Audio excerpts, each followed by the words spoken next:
பெரியார் யாருன்னு சொல்லிட்டு போட்டுருவோம். பாருங்க,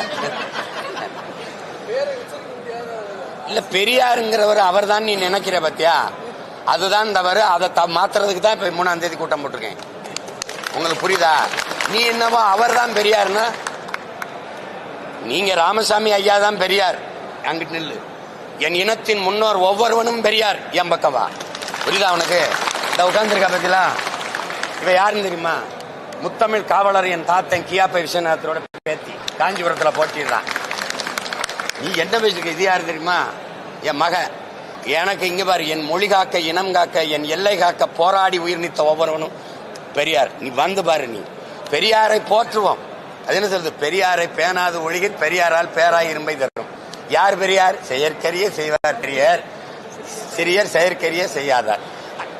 இப்ப நீங்க சொரியார் சொல்றீங்க பத்திலா, அவர் என்ன செயற்கரிய செய்திருக்கார்? நீ 3ஆம் தேதி வரை காத்திரு. அவர் எல்லாரையும் போற்றனா, நான் ஒரு தமிழ் தேசிய இனத்தின் பிள்ளை, தமிழின் மகன், என் தாயை ஒழிக்கணும்ன்ற. என்னடா தமிழை மட்டும் படிக்காதடா, ஆங்கிலத்தையும் படிச்சுக்கடா. அது வெளிநாட்டில் போய் வேலை செய்ய தொடர்புக்கு சரியா வரும்டா. தமிழை மட்டும் படிக்காத, ஆங்கிலத்தையும் படிச்சுக்க. இதான் எல்லாரும் பேசுனது. அதுல என்ன இருக்கு? தாய்ப்பால் பைத்தியங்களே, உலகமே சொல்லுது தாய்ப்பால்ல தான் அந்த நோய் எதிர்ப்பு சக்தி அதிகமா வருது, தாய்ப்பால் குடிக்கணுங்கிறான். நீ தாய்ப்பாலே பைத்தியம்ங்கிற. உங்களுக்கு புரியுதா? தாய்மொழி கல்லாத, அதுல என்ன இருக்குது தாய்மொழியில? அது சனியே. அது ஒரு காட்டுமிராண்டி மொழினா, நீங்க தமிழ் தானே பேசுறீங்க, தமிழர் தானே. உங்க மொழி காட்டுமிராண்டி மொழினா நீங்க யாரு அதை பேசுற? நீங்க யாரு? நான் கேட்கறதுக்கு பதில் நீங்க யாரு? காட்டுமிராண்டி. இதை நீங்க ஒத்துக்கிறீங்களா? உலகத்திற்கு அறிவியல், நாகரிகம், தொழில்நுட்பம், வேளாண்மை, உங்க திராவிட இயக்கத்தின் 2.0 தலைவர் தானே சொல்றாரு. 5000 ஆண்டுக்கு முன்னாடி இரும்ப உருக்கிய தொழில்நுட்பம் வச்சிருக்கான் தமிழன். அப்ப அது அறிவியல் மொழி இல்லையா? அரவர என்ன பிடிச்சுக்கிற நீ? அதுல என்ன இருக்குன்னு கேட்கிறிய? தமிழ்ல என்ன இருக்குன்னு கேட்கிறாரு. இவர் கன்னடர், அப்ப அதுல இருக்கா? இவர் தெலுங்கர், அதுல இருக்கா? இவர் மராட்டியர், அதுல இருக்கா?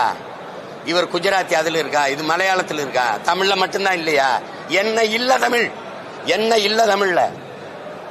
உலக மொழிகளின் தாய் தமிழ்.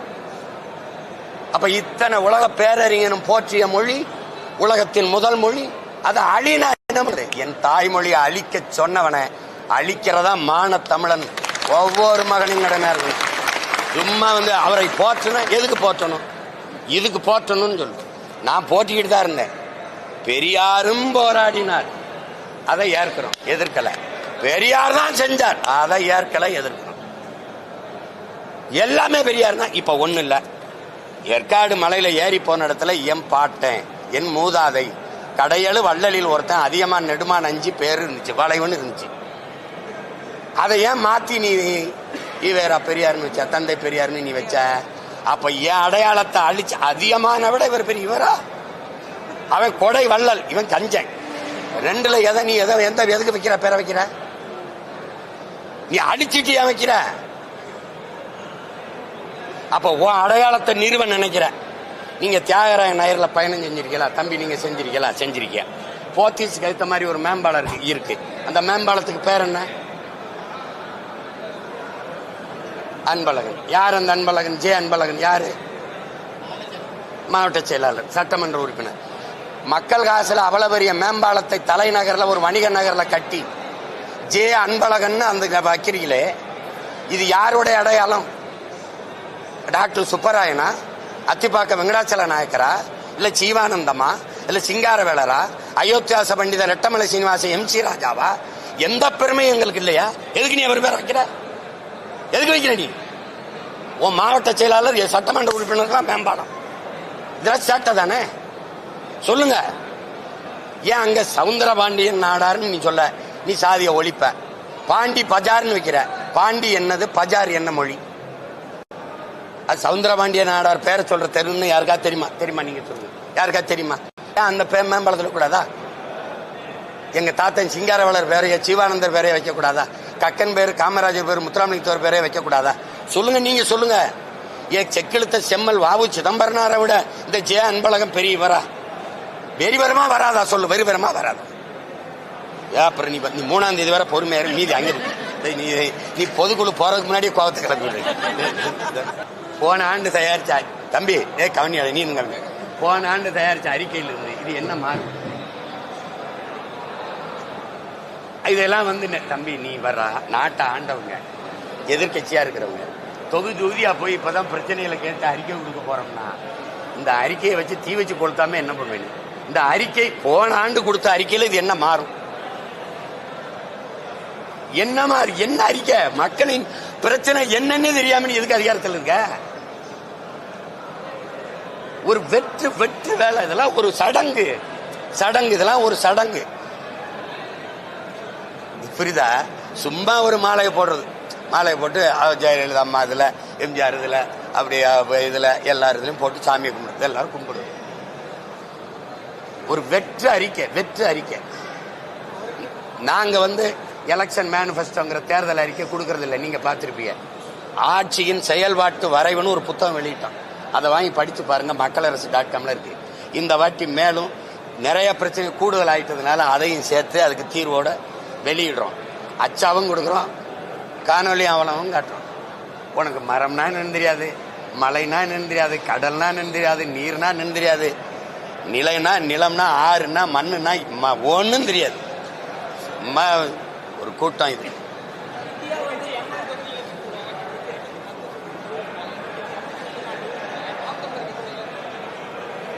ஏவா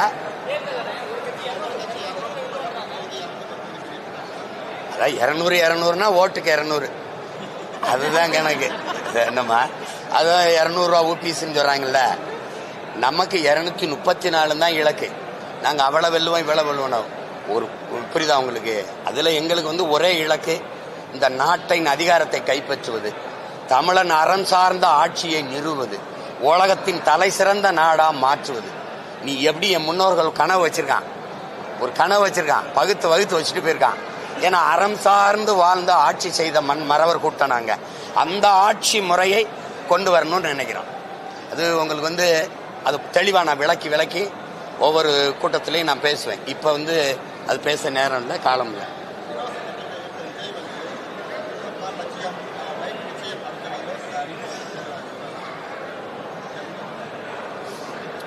அது சொல்றாரு தம்பி, நாங்க இலவசத்துல அதுல எனக்கு உடன்பாடு இல்லை. இப்ப தம்பியே உங்களுக்கு சர்க்கார் படத்துல அந்த இலவசத்தை எதிர்த்து போராடி அது பிரச்சனையெல்லாம் ஆச்சு. உங்களுக்கு எப்படி பார்த்தாலும் இலவசம்ங்கிறது வளர்ச்சி திட்டம் இல்லை, அது வீழ்ச்சி. ஒரு நாட்டில் எது சரியா சமமா இலவசமா இருந்திருக்கணும் அப்படின்னா, அறிவை வளர்க்கும் கல்வியும், உயிரை காக்கும் மருத்துவமும், உலக உயிர்களின் உயிர் தேவையா இருக்கிற நீரும் பொதுமையா இருந்து எல்லாருக்கும் சமமா சரியா தரமா கொடுத்துருக்கணும். இது கட்டணம் இல்லாத இந்த கல்வி மருத்துவம் அது கொடுக்கணும். அதுக்குதான் அரசு இதுக்கெல்லாம் வரி எடுத்துக்குது, அதை கொடுக்கணுங்கிறத. மற்ற எல்லாமே நீங்க இப்ப இலவச மின்சாரம்னு வச்சுக்கிறீங்களேன், நான் என்ன பண்ணுவேன்னா, மின் கட்டண சுமை இல்லைன்னா அதை அந்த இரவு பூரா விளக்க எரிய விடுவேன். உங்களுக்கு அண்ணன் சொல்றது புரியுதா? இந்த பொறுப்பற்ற தனம் தானா வரும். அப்போ ஒரு கட்டணம்னு ஒண்ணு இருந்தா நான் குறைஞ்சது தேவையில்லாத தண்ட செலவு, காசு கஷ்டப்பட்டு சம்பாரிச்சு செலவழிக்கும் போது அதனால அருமைது. இப்போ கவிப்பேரரசு வைரமுத்து சொல்றாரு, தாய்ப்பாலும் தண்ணீரும் மலிவா கிடைக்கிறதுனாலயே இந்த மனுஷ பயல்களுக்கு அந்த மகத்துவம் தெரியல, மதிக்க மாட்டேங்கிறாங்க. என் காலுக்கு கீழே மிதிபடுறதுனால இந்த பூமியின் அருமை தெரியலைங்கிறத. அதனால நீங்க இலவசம்ங்கிறது எதுக்கு இருக்கணும்னு இருக்கு. மிக்சி இலவசம், கிரைண்டர் இலவசம், இதெல்லாம் இலவசம்னா இது ஒரு ரொம்ப அடிப்படை தேவை. இதை நிறைவேற்றிக் கொள்ள ஒவ்வொரு குடும்ப தலைவனாலும் முடியும். அதுக்கான அந்த வருவாய் பெருக்கத்துக்கான வேலை வாய்ப்பு அதை அமைத்து கொடுக்க, நிரந்தர வருவாய்க்கான வாய்ப்பை ஏற்படுத்தி கொடுப்பதுதான் வளர்ச்சியை நோக்கிய பயணம். இப்ப நீங்க 950 கோடி கிட்ட மகளிர் உரிமை தொகைக்கு இழக்கிறீங்க. ஆனா செவிலியர்களுக்கு நிரந்தரப்படுத்தி, இந்த தூய்மை பணியாளர்களுக்கு நிரந்தரப்படுத்தி, இந்த ஆசிரியர்களுக்கு நிரந்தரப்படுத்தி சம்பளம் கொடுத்துட்டா எவ்வளவு செலவாயிரும் நினைக்கிறீங்க? அப்போ உங்களுக்கு நோக்கம் அதுவல்ல. அந்த நேரத்தில் மக்களை ஏதாவது ஒரு இனிப்பான செய்தியை சொல்லி இந்த கவர்ச்சி இந்த பணத்தை கொடுத்து ஏமாத்தி வாங்கிடணும்னு நினைக்கிறீங்க. அதை நான் ஏற்கல. தம்பி மோட்டர் பைக் கூட கொடுக்கட்டும், கார் கொடுக்கட்டும், வீட்டுக்கு ஒரு ஹெலிகாப்டர் கூட கொடுக்கட்டும். அந்த இடத்துக்கு நான் வரல. என்னுடைய கனவு அது இல்லை. அவனே தன் உழைப்புல காரு மோட்டர் பைக்கு வாங்கிக்கிற அளவுக்கு வேலை வாய்ப்பு, வருவாய் பெருக்கத்தை உருவாக்கணுங்கிற கனவு தான் என்னோட.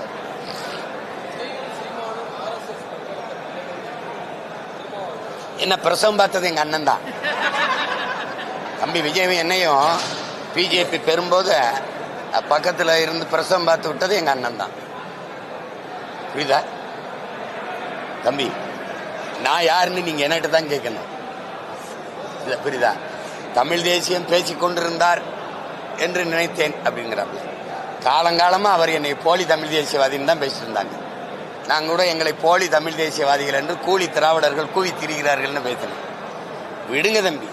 அவர் RSS பிஜேபின்னா நான் RSS பிஜேபியா?